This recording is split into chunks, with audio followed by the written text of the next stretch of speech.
Good evening and welcome to World Talks here on TVP World. I'm your host, Diana Skaya. In recent years, Hungary has experienced growing political tensions, particularly when it comes to media freedom and democratic integrity, amongst many other things. Now, Hungary's Prime Minister, Viktor Orbán's government has countlessly been accused of undermining press freedom by turning state media into a propaganda machine, heavily favoring the ruling Fidesz party and trying to limit opposition voices. Now, all this has, of course, sparked protests which have erupted in Hungary, led by the rising opposition party, the TISZA, which has vowed to restore media independence and democratic checks and balances. And now, as Hungary prepares for the 2026 elections, public dissatisfaction is mounting, only adding pressure on Viktor Orbán's leadership. And now to discuss this further, I'm joined by Dorka Takácsy, researcher at the Center for Euro-Atlantic Integration and Democracy. Ms. Dorka, thank you so much for being with us here this evening on TVP World Talks. It's a pleasure. Good evening. Now, before getting into everything that's taking place in Hungary, if I can say just in the past few days, in the past week, let's go to point number one. Guide us, please. What is this relationship, this particular relationship between Viktor Orbán and Russia? Well, what we can see and what we can tell, for instance, about the personal relations of Viktor Orbán and Vladimir Putin, we can see that there was a clear shift. So there was a major milestone right before Viktor Orbán got back to power after being in opposition for 8 years. So right before he came back to power in 2010, he paid a visit to Vladimir Putin in Russia, and his beliefs seem to have undergone a major change afterwards. And what Fidesz, the governing party, was really good at, that they were able to bring with them their former voter base and turn them towards Russia, because formerly their voter base was the strongest anti-Russian and most vocal anti-Russian force in the Hungarian political palette, and this has radically shifted. So at the moment, what we can tell, it is not only Viktor Orbán's gestures, not only Viktor Orbán's rhetorics, which clearly demonstrate at least sympathy, but probably something more towards Russia. But we can see also that his voter base also favors Russia and eventually favor them in many cases more than, for instance, our allies. Tell me, Dorka, since we're staying on the topic of Russia, what impact do you think Hungary's approach to the war in Ukraine, if I can just shift you there for a moment, and its relations with Putin and Zelensky have on actual European Union unity, given his relationship with Russia? Well, it is rather perplexed, and there are a lot more questions than answers, at least for me. Because eventually, even though the Prime Minister, Viktor Orbán, he likes to pose as if someone who could mediate between the two parties, apparently no one asked him to do anything like that. And right before the presidency, the rotating presidency of Hungary started, he paid a visit to Zelensky, then immediately he paid a visit to Vladimir Putin. And apparently this second visit was absolutely not announced prior. Well, so this does not count as any kind of mediation, because obviously in that case, the two parties trust. They should have had trust in the rather. We're having some technical issues just for a moment there. Ms. Dorka, can you? Okay, I think we heard you back. If I just lost the last sentence that you had said. If you can just repeat that, please. Yeah, definitely. So what I mentioned was that we can see that given the fact that none of the parties, neither Hungary and Viktor Orbán personally as an intermediator, this pose seems rather false. How do you think the United States is viewing this?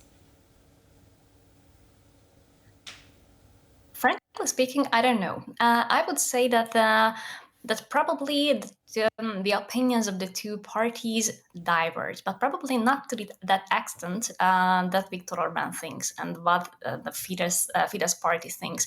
Because eventually, America's strategic interests are basically the same. So eventually, the Republican and Democratic views on what Russia's interests and what they are towards Russia are do not differ that much.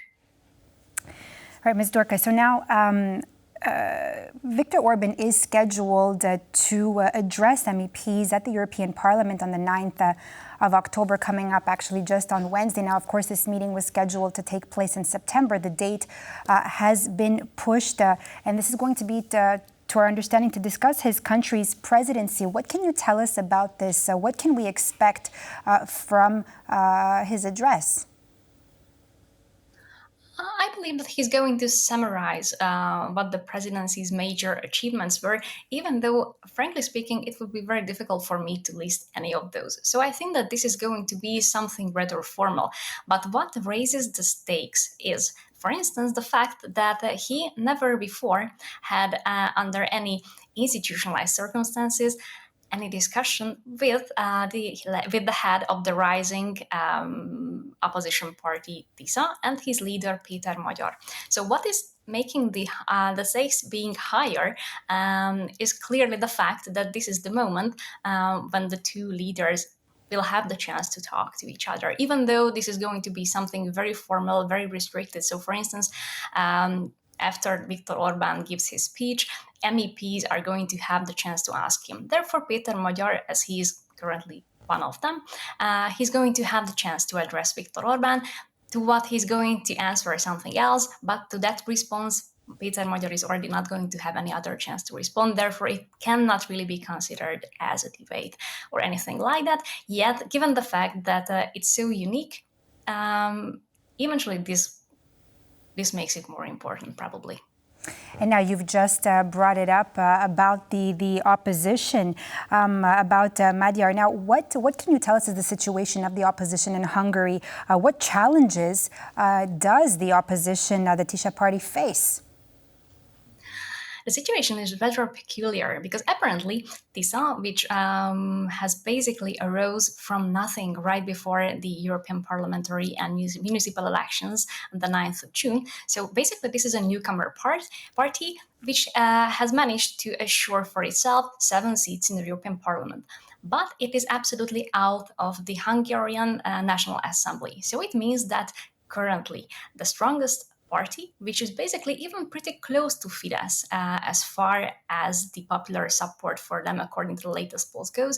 So the strongest opposition party is basically out of the Hungarian parliament, and eventually all the other opposition parties which are in the parliament have a lot less popular support for them. So it means that the formerly existing, the establishment opposition is basically enjoying the fraction of the support from the popular opinion and the popular vote that Péter Magyar would. So eventually it means that currently the strongest opposition party by far is out of the Hungarian parliament.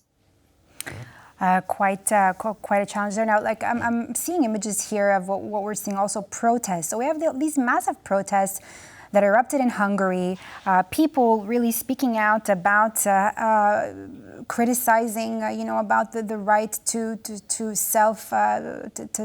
self-talk for media, right? Now, how has Hungary's media landscape changed during Viktor Orbán's time in power? How has this evolved, and now what do these Hungarians what do they want? Well, the Hungarian media landscape has undergone tremendous changes. So it became a lot more centralized, and it is especially true for the public broadcasters. So the public broadcasters, what we have seen in the pictures that people were gathering yesterday in front of, basically, the public broadcaster operates as the flagship of the propaganda machine. So instead of functioning as a proper public broadcaster, it transmits exclusively propaganda messages of the governing party. So eventually there are serious concerns about the Hungarian media freedom, especially because a large chunk, the overwhelming majority of the outlets which give us the media landscape are under direct or indirect control of the governing party. So eventually we can see on the one hand very strong and coordinated messages from the propaganda machine. On the other hand, of course, there are still certain independent media outlets, yet obviously they cannot counterbalance the propaganda machine's work. And what we have seen here on these pictures is that there was a protest organized by Péter Magyar and the TISZA party, and they were demonstrating exactly against this, exactly against utilizing and using the public broadcaster as a propaganda machine, and against 15 other things, because they have together 16 points that they would request. Okay, so 1 second now. Should the TISZA party actually come into power in 2026 if these elections take place, what specific steps, in your opinion, can the opposition propose to ensure the independence of the media, if we're staying on the media context right now? That is a terribly difficult question, simply given the fact that the authorities which should oversee the Hungarian media landscape are also staffed by Fidesz loyalists, for instance. And that is very difficult to change, given the fact that at the beginning they were appointed for a lifetime, then this was changed for shorter periods, but still very long. So it means that even the overseeing watchdog authorities do not operate properly. However, should there be enough of political will, it would be possible to change the situation, but it would require serious commitment and political will from the government side, and probably also a 2/3 majority, because most of these laws and regulations, which have, for instance, created these, at the moment, not functioning watchdog offices, they were created by a 2/3 majority, which means that to change them, that would also require this constitutional majority. And tell me, so I mean, I'm seeing here, and with everything you're telling me, I mean, Hungarians are frustrated. This is why they're taking to the streets also. Now, how might the current political and also, of course, economic climate, you think, influence the outcome of the next elections in Hungary? That is one of the key questions which probably are going to have tremendous impact on the next elections in 2016, because we can see that the Hungarian state budget is clearly not in a good shape. It stems from many different sources, but altogether what we can see is that there is a serious crisis among people. People feel these difficulties on their pockets. So basically, I think it can be taken for granted that this is going to be one of the leading themes in the campaign, especially from the opposition side, which is clearly going to thematize this issue. Dorka Takácsy, a researcher, Center for Euro-Atlantic Integration and Democracy. Thank you so much for your insight on the developing situation in Hungary. Thank you for being with us here on World Talks here on TVP World this evening. Thank you. And that's all for this edition of World Talks here on TVP World. I'm Diana Skaya. Stay tuned for more news.